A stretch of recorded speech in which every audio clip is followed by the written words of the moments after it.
It got so bad for Disney when it comes to Indiana Jones that Lucasfilm was forced to do something that for the past decade they've had no interest in doing, and that's thanking the fans. Now, Harrison Ford comes out and gives his best Tom Cruise impersonation to try to convince people to actually go see Indiana Jones and the Dial of Destiny. Unfortunately for them, it hasn't worked. But let's listen to Harrison Ford first of all. For more than 40 years, I've been honored to be your Indiana Jones. Every moment of this adventure has been made for you. Also, John Williams, don't copyright claim this, you fuck. Yeah. Right? It's in the background. Fans. And it's been one of the greatest joys of my career. Thank you for welcoming the man with the hat into your lives for generations. It's meant the world to me to share Indy with all of you. As always, I'll see you at the movies, unless there are snakes, of course. I'll see you at the movies. Tom Cruise jumping out of a plane. Like, that's what this is. It's trying to emulate what Tom Cruise did, like for promotion of his movie. He's in his kitchen, bro. Mm-hmm. Like, he's in his kitchen because they basically like, yo, Harrison, the movie's tanking it massively. We here at Lucasfilm have spent the last, I don't know, 5, 6, 7 years just trashing the fans at every turn, and we finally have stepped in it. Here's $5 million. Can you please record something thanking the fans and telling them how much you appreciate it? Sure, I'm in my kitchen. Let me turn my smartphone on and record it. Like, come on, man. This was actually the real last-minute reshoot, guys. It was this. So that's where all those rumors must have came from.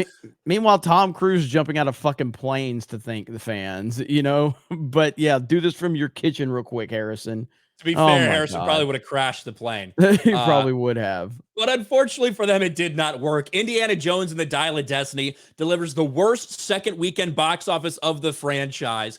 And not only that, not only did it drop 56%, which again, if it had made, say, $100 million opening weekend, 56% drop wouldn't be considered too bad. When you only make $60 million, it's pretty fucking bad because they also got beat at the box office. Nobody was expecting this a couple months ago. They couldn't have predicted that this would have happened, but here we are. Insidious flicks away Indiana Jones at number 1. Disney's very expensive franchise faces a massive loss. And you can see right here, Insidious the Red Door, which ironically I think is also the 5th installment into that franchise. Indiana Jones Dial of Destiny, the 5th installment in this franchise. Very different budgets. Insidious has a $16 million budget. Indiana Jones is upwards of $300 million, and very different results this weekend. It does not get much more sad than this. 1,500 less theaters for Insidious. Well, Indiana Jones is still probably in all the premium formats in terms of Dolby and IMAX and all these things. Yep. Look at the per theater average. So Insidious destroys Indiana Jones, nearly doubling it. Sound of Freedom performing better than Indiana Jones on a per theater average. This is wild to watch. Everything we've been telling you for years. The Indiana Jones is finally, they have finally stepped in it to the point where they cannot fake this anymore. It is that bad. Everything we have said, everything we've been telling you has been happening. There are outliers along the way. There's something that will be really successful, but it doesn't change the overall problem that we've been seeing from Lucasfilm. And we've been seeing diminishing returns after diminishing returns over the last few years. And it's not just Lucasfilm, though. It's Pixar. It's Marvel.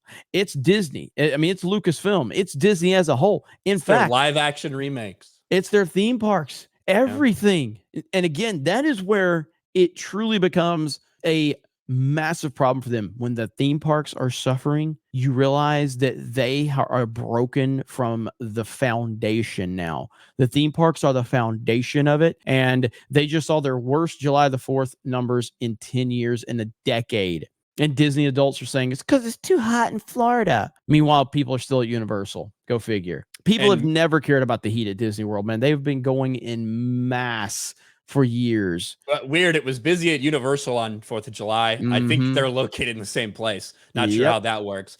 Also, Disney Plus losing billions of dollars every quarter. And in fact, we recently got a report a couple days ago that Max, despite all Warner Brothers struggles and all these things, Max has overtaken Disney Plus in terms of market share in the United States.